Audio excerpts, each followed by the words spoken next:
샬롬 삼국지 2권 9번째. 동탁이 화극을 든 채 그런 여포를 뒤쫓으며 소리쳤다. 그러나 여포는 듣지 않은 채 도망치기에만 바빴다. 젊고 날랜 여포가 힘을 다해 뛰니 늙고 비둔한 동탁이 따라잡을 수가 없었다. 죽어라! 한 소리 고함과 함께 동탁은 느린 몸 대신 들고 있던 화극을 여포에게 던졌다. 손에는 아직도 옛적 젊은 시절의 가락이 남아 화극은 똑바로 여포의 등줄기를 향해 날아갔다. 하지만 무예라면 당대에서 둘째 가라고 해도 서러워할 여포가 아닌가 힐끗 돌아보며 날아오는 화극을 주먹으로 가볍게 쳐 날려버렸다. 뒤따라간 동탁이 다시 땅에 떨어진 화극을 집어들었으나 그때는 이미 여포가 멀리 달아나 버린 뒤였다. 그래도 동탁은 단념 않고 여포를 쫓았다. 그런데 막 원문을 나설 무렵이었다. 누군가 급하게 원문 안으로 달려오다가 동탁과 세차게 부딪혔다. 갑자기 가슴에 심한 충격을 받고 쓰러진 동탁이 간신히 정신을 차려 상대방을 보니 다름 아닌 모사 이유였다. 아무리 화가 머리끝까지 올랐지만 하나에서 10까지 그의 꾀를 빌고 있는 이유인지라 동탁도 그에게까지는 화극을 들이대지 못했다. 이유도 몹시 놀란 모양이었다. 황급히 동탁을 일으켜 세운 뒤 가까운 서원으로 부축해 갔다. 너는 어찌하여 이렇게 왔느냐? 서원에 자리 잡고 앉은 뒤에도 한동안이나 숨만 헛떡거리던 동탁이 아직 녹이 서린 음성으로 이우에게 물었다. 이우가 약간 질린 얼굴로 대답했다. 조금 전 부중으로 돌아오다가 태사께서 크게 노하셔서 여포를 찾아 후원으로 가셨다는 말을 들었습니다. 그래서 급히 뒤따라 달려가는데 여포가 뛰어나왔습니다. 태사께서 자기를 죽이려고 하신다는 게 여포의 말이었습니다. 더욱 놀란 저는 태사의 노기를 풀고자 허둥지둥 후원으로 뛰어들었습니다. 그러다 보니 앞뒤를 살필 겨를이 없이 그만 태사께 부딪고 만 것입니다. 실로 죽을 죄를 지었습니다. 죽일 놈은 네가 아니다. 여포 그놈이 내가 사랑하는 계집을 희롱했다. 그놈을 반드시 죽이고 말리라. 동탁은 새삼 분통이 터지는 듯 이까지 부득부득 갈며 맹세했다. 이유는 그렇게 되면 정말 큰일이라 생각했다. 문득 안색을 갖추고 침착하게 입을 열었다. 아니 됩니다. 대사께서는 저 전령 지회를 잊으셨습니까? 이후에 그 같은 어조는 대개 중요한 진언을 있을 때에 쓰는 것이었다. 자주 그런 진언에 힘입어 어려운 고비를 넘겨온 동탁은 거기서 번뜩 정신이 들었다. 노기를 누르고 가만히 이후의 말을 되씹어 보았다. 전령지회, 다시 말해 각근을 끊고 노는 잔치란 초장왕의 고사에서 나온 말이다. 어느 때 초장왕이 여러 장수들과 잔치를 벌였다. 그런데 잔치가 한창 흥겹게 어울릴 무렵 갑자기 바람이 불어 방 안의 불이 일시에 꺼져 버렸다. 그 틈을 타 장웅이란 장수 하나가 왕이 사랑하는 시녀의 입술을 범하자 그녀는 그의 각군을 끊어 쥐고는 가만히 왕께 그 일을 알렸다. 불만 켜면 각근이 끊긴 자가 바로 감히 왕의 애를 희롱한 자라는 게 드러날 판이었다. 그러나 왕은 도리어 불을 켜지 못하게 하고 큰 소리로 모두에게 각근을 떼어 던지도록 했다. 따라서 다시 불을 켜도 그 자리에 모인 모든 장수가 각근을 뗀 뒤라 누가 그런 무엄한 짓을 했는지 드러나지 않았다. 하지만 장웅은 그런 왕의 너그러움에 깊이 감복되어 뒷날 초나라가 진나라와 싸울 때에 이르러 그 은혜를 갚았다. 진군에게 패한 왕이 위급에 빠져 있자 목숨을 내던져 왕을 구한 일이 그랬다. 동탁이 비록 학문이 없는 무장 출신이기는 하지만 그 유명한 고사를 모를 리 없었다. 그러나 얼른 마음이 내키지 않아 불쾌한 목소리로 이후에게 되물었다. 그렇다면 너는 나더러 초장왕의 흉내라도 내라는 뜻이냐? 그렇습니다. 장웅은 결국 진병에 의해 공경에 빠진 초장왕을 죽을 힘을 다해 구해내지 않았습니까? 이제 전하를 다투시려는 대사께서 보시면 조선은 한낱 계집에 지나지 않으나 여포는 신복의 용맹한 장수입니다. 만약 이를 기회로 대사께서 여포에게 조선을 내리신다면 여포 또한 그 은혜에 감격해서 죽음으로 보답할 것입니다. 바라건대 대사께서는 거듭거듭 헤아려 주십시오. 듣고 보니 옳은 말이었다. 그러나 조선에 대한 애착을 쉽게 덜치지 못한 동탁은 한동안이나 무겁게 입을 다물고 있다가 마지 못한 듯 대답했다. 네 말이 옳은 듯하다. 마땅히 그래야 할 일이다. 역시 이 나라의 상보다우신 말씀이십니다. 천하를 위해 큰 걱정거리 하나를 덜게 되었으니 무어라 경하의 말씀을 올려야 할지 모르겠습니다. 동탁이 뜻밖에도 쉽게 마음을 돌리자 이유는 기쁜 얼굴로 그에게 동탁을 죽여 세우고 물러났다. 하지만 이번에도 이유는 헤아리지 못한 게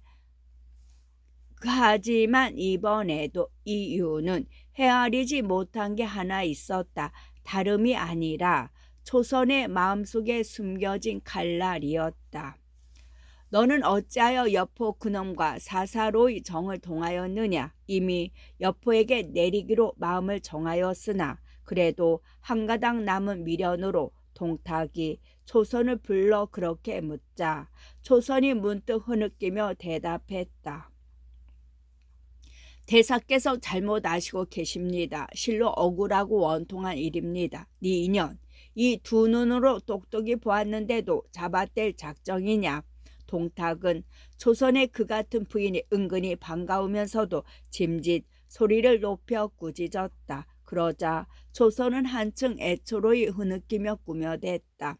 이미 첩을 버리시고자 하시는 터에 구구한 말이 무슨 소용이 있겠습니까만 행여 더러운 혐의라도 벗을까 하여 소상히 말씀드리겠습니다.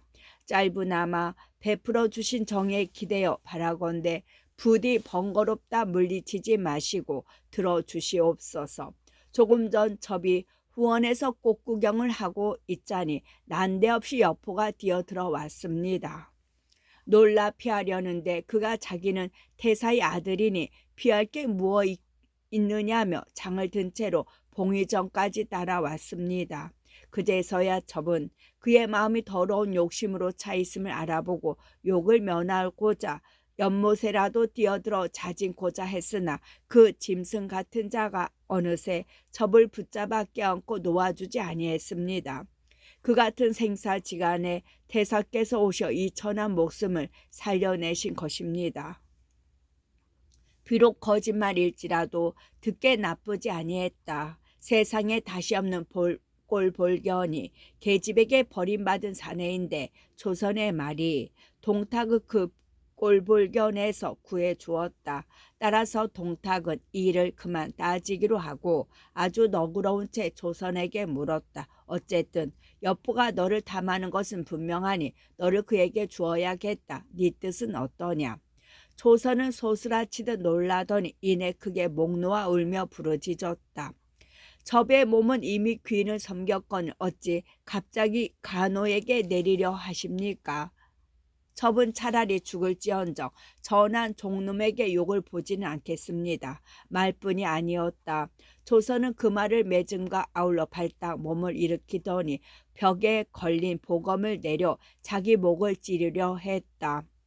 누가 보아도 거짓으로 꾸며 하는 짓거리 같지가 않았다. 그걸 본 동탁은 놀랍고 기뻤다. 급히 조선의 손에서 칼을 빼어 던지고 두 팔로 쌓 안으며 달랬다.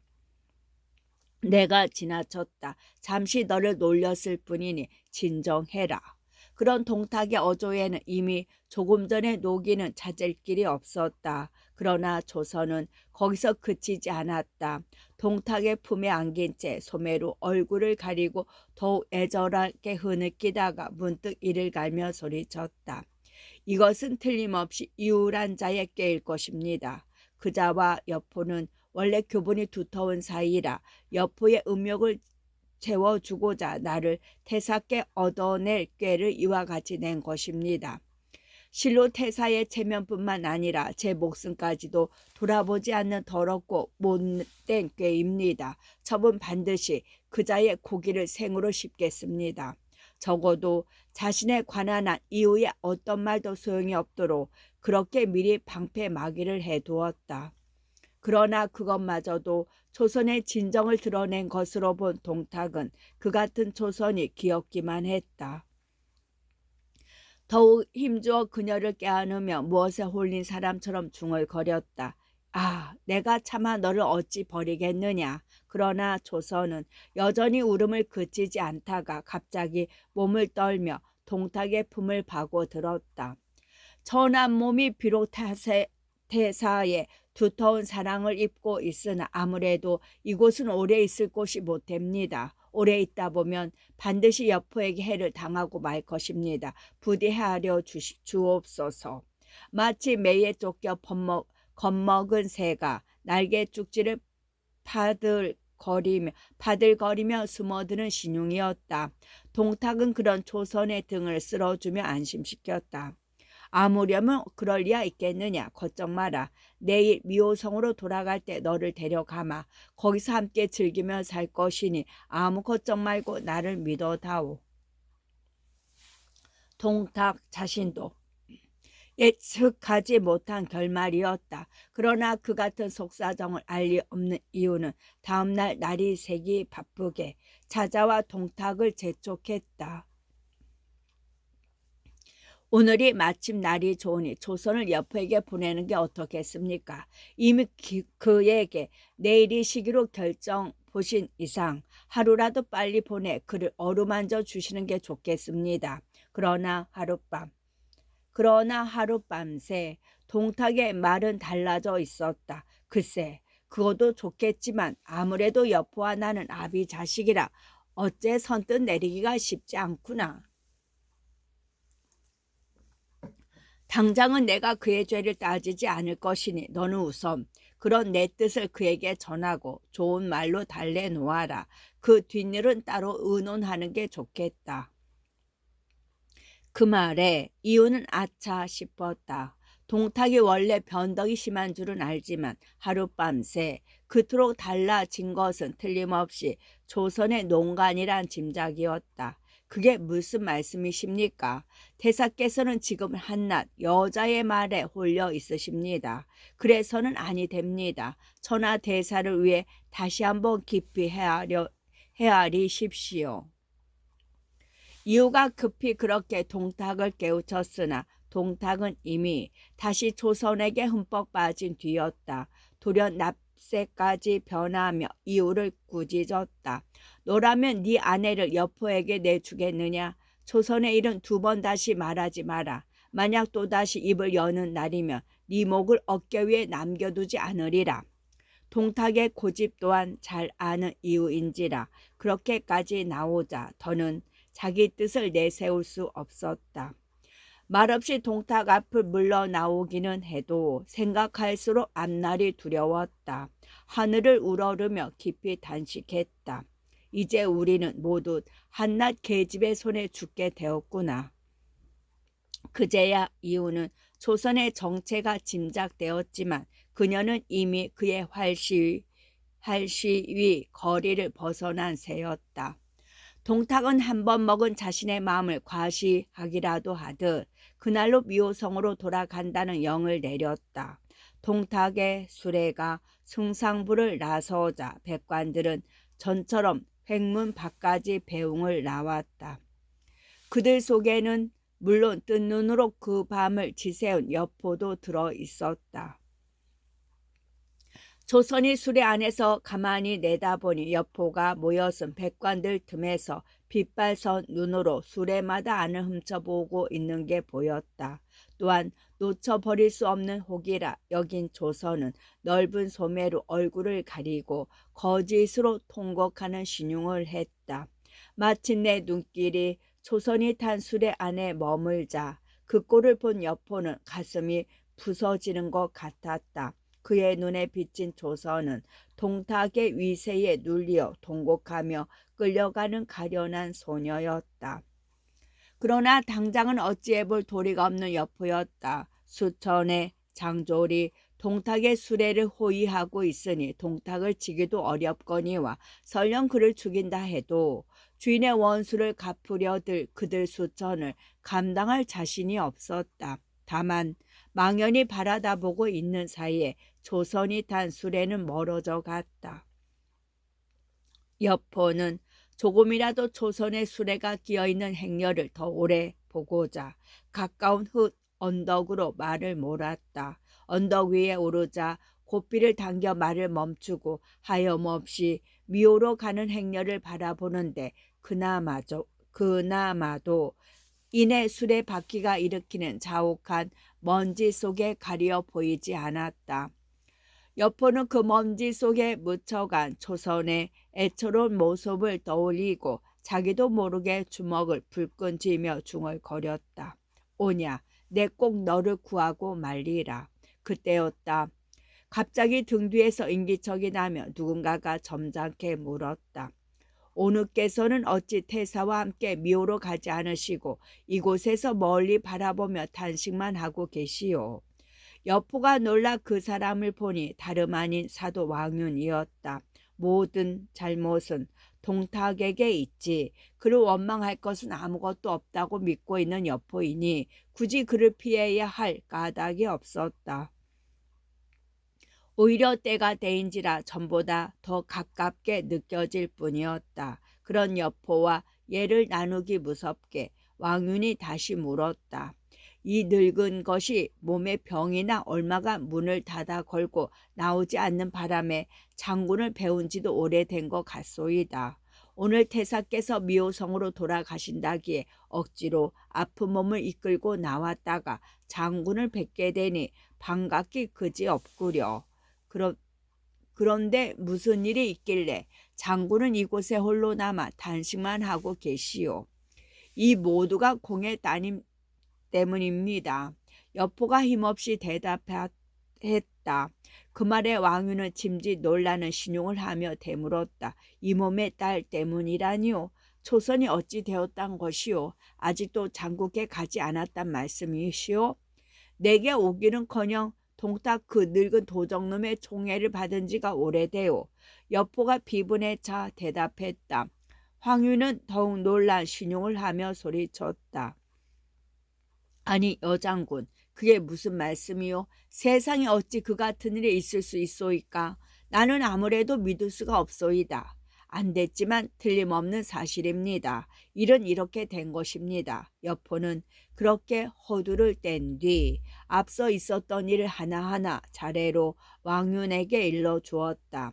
하늘을 우러르기도 하고 발을 구르기도 하며 듣던 왕윤은 여포의 말이 끝나자 한동안 말이 없었다.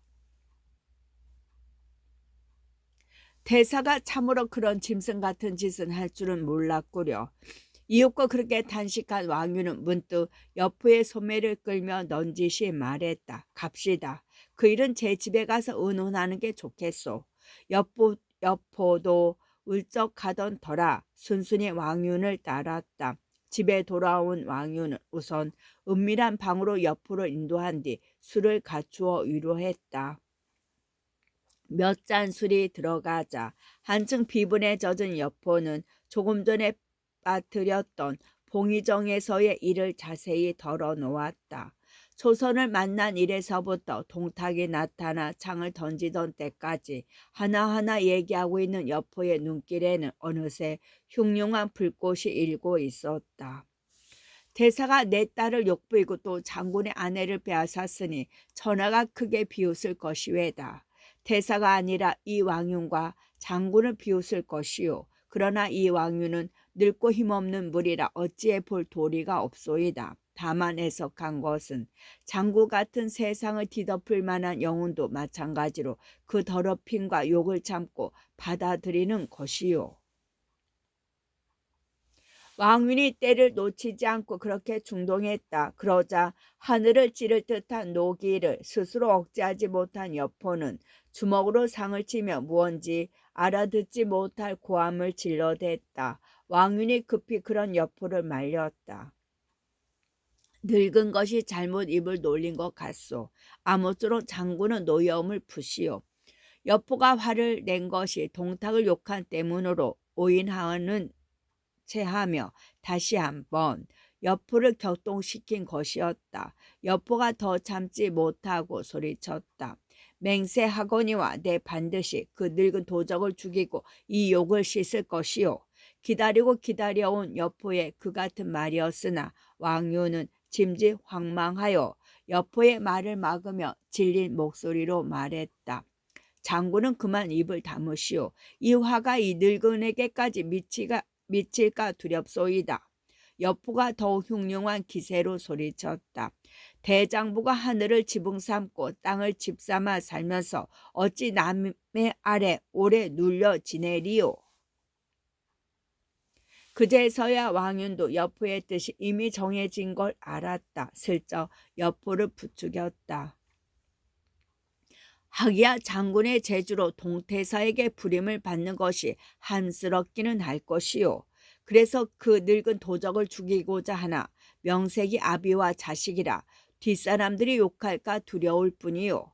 여포가 더욱 엄청난 소리를 했다. 여포가 제 입으로 동탁을 죽일 일을 말한 바에야 왕윤도 더 망설일 게 없었다. 그건 그렇지 않소. 장군은 원래 성이 여시고 태사는 동시요. 거기다가 이미 동태사는 장군께 창을 던진 일이 있다는데 창을 던질 때에야 무슨 부자의 정이 있었겠소. 왕윤이 이렇게 말하자 여포도 문득 봉의정의 일이 떠오른 듯 분연히 소리쳤다. 참으로 귀한 것을 깨우쳐 주셨습니다. 사도께서 말씀해 주시지 않았더라면 이 어리석은 포는 크게 그를 생각할 뻔했습니다. 그와 같이 여포의 뜻이 동탁을 죽이는 것으로 굳어진 것을 본 왕유는 드디어 적극적인 설복에 들어갔다.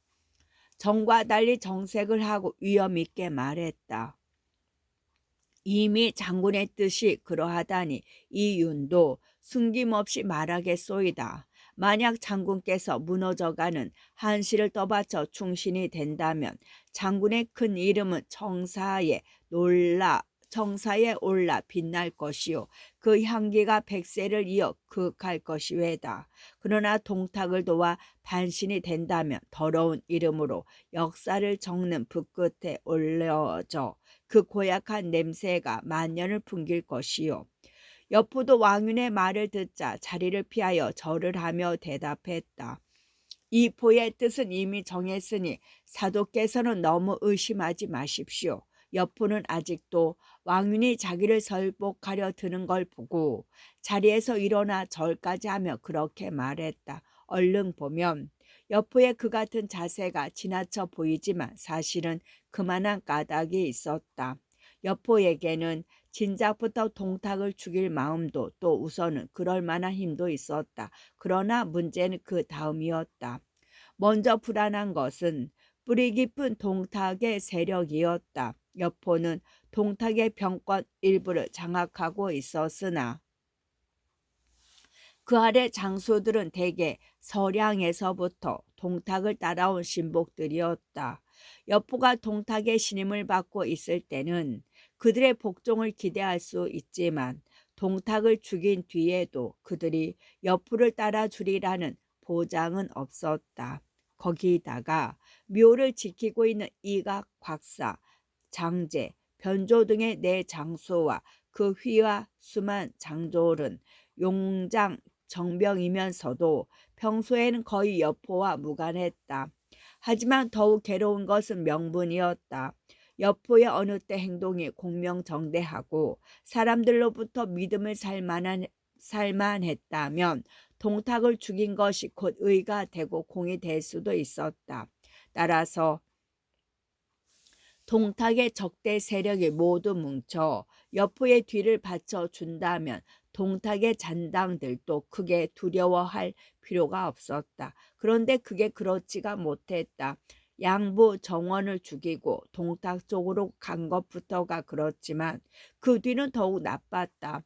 동탁의 가장 충실한 개가 되어 온갖 흉포하고 잔인한 짓을 도맡아 해온 바람에 세상 사람들로부터 동탁에 버금가는 미움을 받아온 때문이었다. 설령 여포가 그럴듯한 대의를 내세워 동탁을 죽인다 해도 사람들이 믿어주지 않으려니와 그를 떠받들어 줄 리가 더욱 없었다. 그렇지만 만약 왕윤과 손을 잡는다면 일은 달라질 수도 있었다. 왕윤 자신도 곧고 충성되기로 세상에 알려진 사람이지만 구조정 대신 가운데서도 원로라는 점 또한 큰 의미를 가지고 있었다. 그가 나서서 조정 대신들의 손발로서 동탁을 죽인 것으로 해준다면 그때는 아무도 명분을 의심하지 않을 것이었다.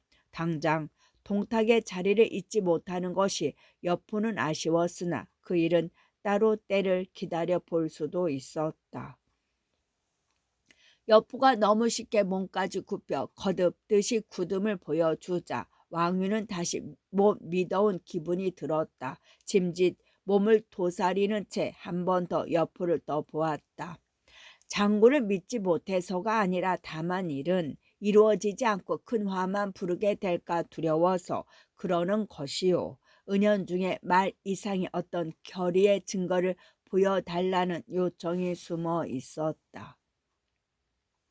큰 도적은 죽었으나 여포도 왕윤의 뜻을 읽은 것 같았다. 문득 차고 있던 칼을 빼더니 자신의 팔뚝을 찔렀다. 그리고 거기서 솟는 붉은 피를 손바닥에 찍어서 하늘과 왕윤에게 맹세했다. 만약 이 여아무개에게 딴 뜻이 있다면 귀신과 사람이 아울러 이 피를 시궁창에 썩어 흐르는 걸 보게 될 것이요. 그제서야 왕윤도 여포 앞에 무릎을 꿇으며 말했다. 한실의 제사가 끊기지 않게 된다면 이는 모두 장군께서 베푸신 바와 다를 바 없습니다. 우선 이 일이 절대로 밖으로 새나가지 않도록 하십시오. 늙은 도적을 죽이는 일은 때를 보아 따로이 계책이 세워질 것입니다. 그동안 서로 은밀한 연락을 끊지 말고 기다리십시다. 사도께서 믿어주시니 고맙습니다. 가까운 날 좋은 소식이 있기를 기다리며 이만 물러가겠습니다. 이윽고 여포도 개연히 그 의견에 따르는 말을 남기고 왕윤의 집을 나갔다. 왕윤은 시각을 지체하지 않고 전부터 서로 뜻이 통하는 복야사 손서와 사의 교위 황환을 자기 집으로 불렀다. 둘 다 조정의 원로라 할 만한 이들이었다. 왕윤이 그들에게 그간의 경위를 말하고 의견을 묻자 먼저 손서가 입을 열었다. 사도께서 종사를 바로잡을 큰 기틀을 마련하시고 계신 줄도 모르고 우리는 동탁 여포의 무리와 가까이 하시는 것만 두고 근심하였소. 말씀을 듣고 보니 속 좁고 미련함이 부끄러움과 아울러 호련한 계책이 떠오르는구려. 무엇이요? 방금 주상께서는 환중에서 일어나셨소. 말 잘하는 사람을 골라 미호로 보내 폐하께 의논할 일이 있다 하고 동탁을 부르는 한편 여포에게는 천자의 밀조를 주어 갓병을 거느리고 조문 앞에 숨어 있다가 동탁이 들어오면 저 죽이게 하는 것이요. 늙고 둔한 머리로는 이게 가장 좋은 계책인 듯 싶소. 그렇지만 누가 감히 미호로 가서 동탁을 깨울 수 있겠소. 황화한이 근신스런 얼굴로 끼어들었다. 손서는 거기에 대해서도 이미 생각해 둔 게 있는 듯 거침없이 대답했다. 여포와 같은 고향 사람의 기도 위로 있는 이숙이란 자가 있소. 일찍 동탁의 수하가 되어 여포를 정원에서 유인해 오는 등 많은 공을 세웠으나 동탁이 그 벼슬을 높여주지 않아 마음속으로 원망을 품고 있소이다. 만약 이 사람을 보낸다면 아직 그를 자기의 사람으로만 생각하고 있는 동탁은 반드시 의심하지 않을 것이요. 그거 참 좋은 생각이요. 왕윤이 선뜻 손서의 의견에 찬동하고 황환도 달리 반대가 없어 셋은 그렇게 의논을 마치고 헤어졌다. 이튿날 왕유는 다시 여포를 불러 조정 대신들이 그의 뒤를 받쳐주고 있음을 알리고 이어 이수 끌어들일 의를 의논했다. 여포가 선선히 대답했다. 그 일이라면 제게 맡겨주십시오. 지난날 나로 하여금 정건양을 죽이고 동탁에게로 오게 한 것도 바로 그 사람입니다. 만약 이번 일에 가지 않겠다고 하면 내가 먼저 그 자를 못 베겠습니다. 왕윤이 들으니 비록 여포의 말이나 또한 그럴듯했다. 이에 곧 이숙에게 사람을 보내 그리로 불러들였다. 얼마 뒤 이숙이 의아스러운 얼굴로 나타나자 여포가 정색을 하고 말했다. 지난날 공이 나를 설득하여 정건양을 죽이고 동탁에게 투항하게 하였소. 그런데 이제 보니 동탁은 위로 임금을 속이고 아래로 백성들을 학대하여 죄악이 하늘과 땅에 가득함에 사람과 귀신이 함께 분해하고 있어. 이에 조정의 원로 대신들과 의논하여 동탁을 죽이고자 하는 바 공도 그 일에 나서 주셨으면 하오. 만약 공이 천자 조서를 받들고 묘로 가서 동탁을 입쫓게 하면 나는 군사를 거느리고 숨어 기다리다가 그를 죽일 작정이요. 그렇게 되면 우리 둘 모두 힘을 다해 넘어지는 한시를 붙든 충신이 될 것이요. 그러자 이숙은 한번 생각해 보지도 않고 선뜻 응했다. 나 역시 그 늙은 도적을 없애고 싶어한 지 오래이나 다만 같은 마음으로 일할 사람이 없는 걸 한탄해 왔을 뿐이외다. 이제 장군의 말씀을 듣고 보니 바로 하늘의 뜻인가도 싶소. 이숙이 어찌 감히 두 마음을 품을 리 있겠소. 그리고 화살을 분질러 자기의 뜻에 거짓이 없음을 밝혔다. 곁에서 보고 있던 왕윤이 넌젓이 거들었다. 만약 공께서 일을 훌륭히 해내시기만 한다면 벼슬 높지 못함을 무엇 때문에 근심하겠소. 동탁에 대한 이숙의 앙심이 벼슬 높아주지 않은 데 있다는 걸 알아서 한 말이었다. 이숙은 그 말에 더욱 힘이 났다. 잘만 되면 원한도 풀고 벼슬도 올라갈 수 있으니 돌 하나로 두 마리 새를 잡는 일이나 다름없었다. 이튿날 이숙은 수십 기를 이끌고 미온성 앞에 이르렀다. 사람이 와서 천자의 조서가 내렸다는 말을 하자 동탁은 사자를 불러들이게 했다. 사자로 들어와 절을 하는 걸 보니 다름 아닌 이숙이었다. 폐하께서 무슨 일로 조서를 내리셨느냐. 이숙이 자기 사람이라 직사를 맞는 애도 않고 동탁이 물었다. 이숙이 기쁜 얼굴로 대답했다. 폐하께서 오래 편찮으시다가 요즘 개차하심에 환중에 미루어 두신 일을 문무 대신들과 논의하시려는 것입니다. 다름 아니라 태사께 제위를 선양하시는 일이옵니다. 서둘러 입주하셔야 될 줄로 아옵니다.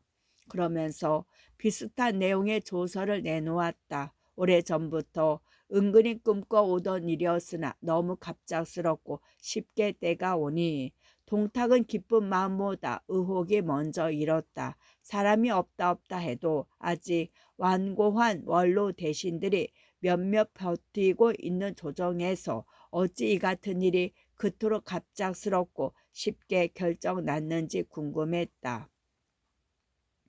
얼른 믿기지 않는구나. 왕윤의 뜻은 어떻더냐. 동탁은 초선 때문에 그 무렵 들어 무척 가깝게 여겨진 왕윤의 동태부터 물었다. 이숙이 천연덕스럽게 대답했다.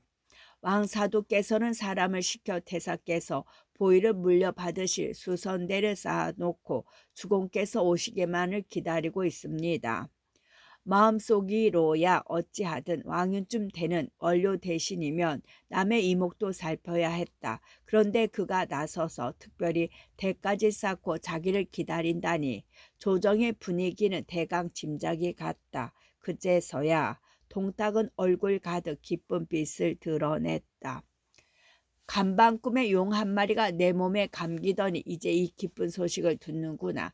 때를 놓쳐서는 안 되리라. 그렇게 말하며 사양하거나 어려워하는 기색 한번 나타냄 없이 묘를 떠날 채비를 했다. 그런데 거기서 동탁은 또 하나의 큰 실수를 저질렀다. 친히 대랄 수 있는 비운군 삼천과 이가 곽사, 장제, 핀조 네 장수를 묘에 떼어놓고 온 일이었다. 선위를 받으러 가는 경사스러운 길까지 살벌한 창검을 앞세울 필요가 없다는 이숙의 말을 받아들인 탓이었다. 내가 제위에 오르면 마땅히 너를 지금 오로 삼으리라. 오히려 이제는 문덕을 앞세우라는 이숙의 진언에 그같이 때늦은 약속까지 했다. 이숙이 벌써 신하의 예를 하며 그런 동탁에게 감사한 것은 말할 나위도 없었다. 이때 동탁에게는 나이 90이 넘은 노모가 있었다. 서둘러 장안으로 돌아갈 채비를 마친 동탁이 작별 인사를 드리려 하자 물었다. 얘야, 너 어디를 가느냐? 한나라 조정으로 들어갑니다. 어머님께서는 머지않아 태우 마마가 되실 것입니다. 하지만 선이 내게 이건 악이 내게 이건 어머니의 정마는 다르지 않았다. 사랑하는 자식의 목숨이 경각에 달렸는데 어찌 그 불길한 예감이 없겠는가. 내가 요사이 자꾸 몸이 떨리고 가슴이 두근거리는 게 예산 일이 아니다. 아무래도 좋은 징조가 못 되는 것 같아 두렵구나. 주림진 얼굴 가득 근심스런 빛을 띤 채 말했다. 그러나 이미 사신과도 같은 방심에 사로잡힌 동탁에게는 노무의 그 같은 말도 좋은 뜻으로만 들렸다. 장차 국모가 되실 터인데 어찌 놀라운 조짐이 없겠습니까? 너무 심려 마시고 기다리십시오. 그렇게 허허거린 뒤 다시 조선에게로 가서 선위의 조서를 받은 일과 아울러 실천될 리 없는 약속까지 했다. 내가 천자가 되면 너는 반드시 귀비로 삼으리라. 조선은 대개 일의 내막이 짐작되었으나 내색은커녕 누구보다 기뻐하며 동탁의 품 안으로 달려들어 또 한 차례 동탁의 얼을 빼놓았다. 동탁은 이미 전자라도 된 양 거드름을 피우며 미호성을 떠났다. 비록 비운군과 이가 곽사 등 내 장수를 남겨두었으나 그래도 수레를 호위할 갑사들과 사사로이 쓰는 대소의 문무가신들이 앞뒤를 따르니 제법 거창한 행렬이었다. 하지만 몇 년이나마 전하를 그의 손에 맡긴 탓인지 하늘도 동탁의 파멸에 무심치는 않았다. 기세 좋은 동탁의 행렬이 장안을 바라고 떠난 지 30리쯤 되었을 무렵이었다. 갑자기 동탁이 타고 있던 수레 바퀴가 와지끈 부러져 내려앉았다. 먼 길을 가다 보면 있을 수도 있는 일이어서 동탁은 별 생각 없이 수레를 버리고 말을 탔다. 그런데 그 말이 또 미친 듯 울부짖으며 고삐와 재갈을 끊고 길길이 뛰었다. 그제서야 동탁도 슬며시 불길한 느낌이 들어 그림자처럼 따르고 있는 이숙에게 물었다. 수레 바퀴가 부서지고 말이 재갈과 고삐를 끊어버리는 이 무슨 조짐인가. 대사께서 한해 전하를 물려받은 신이 헛것을 버리고 새 것으로 바꾸신다는 뜻인 듯합니다. 수레바퀴가 부러진 것은 태사의 수레바퀴를 버리시고 전자의 옥년으로 바꾸신다는 뜻이며 말이 재갈과 고삐를 끄는 것 또한 태사의 마구를 버리고 전자의 황금 안장에 오르시게 됨을 뜻함 아니겠습니까? 혹시라도 동탁의 행렬을 묘로 돌릴까봐 겁이 난 이숙이 재주를 다해 그렇게 꾸며댔다. 동탁은 기쁜 마음으로 그 말을 믿고 행렬을 재촉했다. 장안과 묘가 겨우 150리 길이나 행렬을 지어서 하루에 왕복하기에는 멀었다.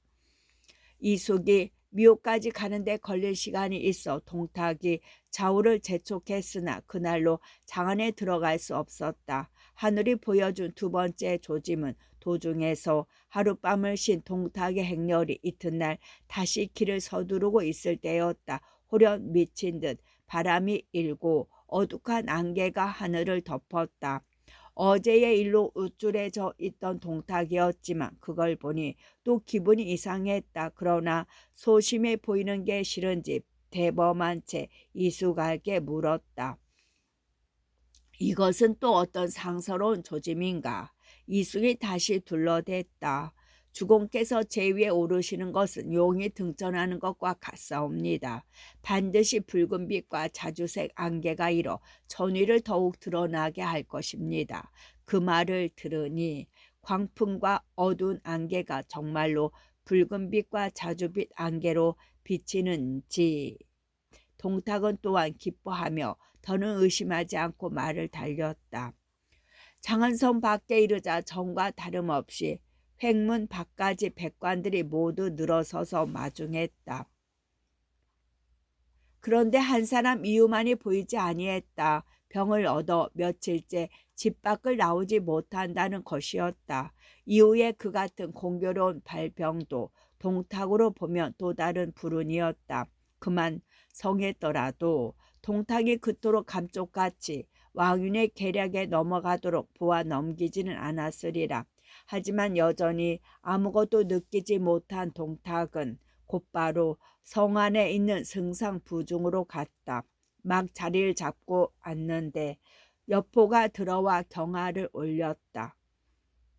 한때는 초선 때문에 그에게 창을 던진 적까지 있었으나 그 초선은 묘로 데려가 완전히 자기 것으로 만들었고 이제는 또 천자 자리에까지 오르게 되었으니 마음이 한껏 관대해졌다. 친아들 대하듯 다정한 눈길로 여포의 할애를 받은 뒤 말했다. 내가 구호의 자리에 오르면 너로 하여금 천하의 병마를 다스리게 하마. 여포는 속으로 곧 웃음이 나왔지만 역시 황공스러운 표정으로 감사하고 물러났다. 그런데 그날 밤이었다. 하늘만이 아니라 사람 가운데도 덜어는 진심으로 동탁을 아끼고 위하는 이가 있었던 듯했다. 승상부는 이미 여포의 엄명을 받은 군사들로 에워싸여 있어 직접 동탁을 만날 길이 없게 되자 수십 명 인근 마을 아이들의 동요에 실어 은근히 위험을 알렸다. 천리의 풀 푸르고 푸르건만 열흘을 넘겨서는 살지를 못하네. 그날 밤 동탁이 이수가 마주 앉아 있는데 그런 아이들의 노래소리가 거듭하여 들려왔다. 가락이 슬프게 짝이 없는 데다 초저녁부터 거듭 들리니 동탁이 이상히 여겨 물었다. 저 동요를 지은이는 무슨 뜻이 있는 듯한데 너는 그 길흉을 어떻게 보느냐. 이숙이 속으로 곰곰이 헤아려 보니 전리초는 동의 파자요 11상은 타의 파자라 곧 동탁이 죽는다는 뜻이었다. 역시 유씨가 망하고 동씨가 흥한다는 뜻입니다. 얼른 그렇게 동탁을 안심시켜 놓고 가만히 그 자리를 빠져나와 군사들을 시켜 노래하는 아이들을 쫓아버리게 했다. 하지만 왕윤과 여포를 중심으로 한 계략의 낌새를 알고 동탁에게 알리려고 애쓴 것은 그날 밤 동요를 지은이뿐만이 아니었다. 다음 날 동탁이 여포의 호의를 받으며 궁궐로 들어갈 무렵이었다. 앞뒤를 에워싼 군사들의 장검 사이로 한 도인이 괴상한 차림으로 길가에 서 있는 게 보였다. 푸른 도포에 흰 수건을 쓰고 손에는 긴 장대를 들었는데 그 끝에는 한 길이나 되는 헝겊이 묶여 있었다. 이숙이 보니 헝겊에는 입구자 2개가 좌우 양쪽에 하나씩 쓰여 있었다. 입구자 2를 더하면 다름 아닌 여자라. 동탁에게 여포를 조심하라고 깨우쳐 주려는 것임이 틀림없었다. 동탁도 그걸 보았으나 원래 머리가 밝지 못한 탓인지 아니면 운이 다했는지 얼른 그 뜻을 알아차리지 못하고 이숙에게 물었다. 저 도인이 무슨 뜻으로 저러고 서 있느냐? 이숙은 속으로 뜨끔했으나 태원이 대답했다. 미침 사람인 모양입니다. 그러고는 무사들을 시켜 그 도인을 멀리 쫓아버리게 했다. 여포와 이숙의 엄명을 받은 군사들 때문에 동탁에게 접할 길이 없어 멀리서나마 위험을 경고하려 했던 그 도인은 깊이 단식하며 그 자리를 떠났다. 그 뒤로는 별다른 일이 없어 행렬은 그럭저럭 조당에 이르렀다. 여러 신하들이 조복을 갖춰 입고 길에 늘어서서 동탁을 맞아들였다. 이숙은 그때부터 보검을 빼들고 수레를 밀듯하며 나아갔으나 동탁은 호의를 위한 것이려니 하며 특별히 개의치 않았다. 부객문에 이르러 따라온 군사들을 모두 물리쳐 문 밖에 있게 하고 수무 남은 명만 수레를 몰게 하여 들어가게 할 때도 동탁은 별로 의심하지 않았다. 화진의 일이 몇 해 되지 않건만 여포가 따르고 있음을 동탁은 믿은 것이었다. 그런데 궐문 안으로 들어가니 왕윤을 비롯한 조정 대신들이 한결같이 칼을 빼들고 전문 앞에 서 있는 것이 보였다. 그제야 이상한 김새를 느낀 동탁이 놀라 이숙에게 물었다.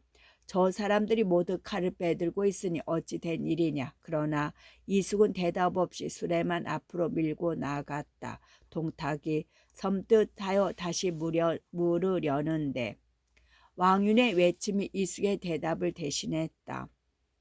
나라를 훔치렸던 큰 도적이 여기에 이르렀는데 무사들은 모두 어디에 있느냐. 끝.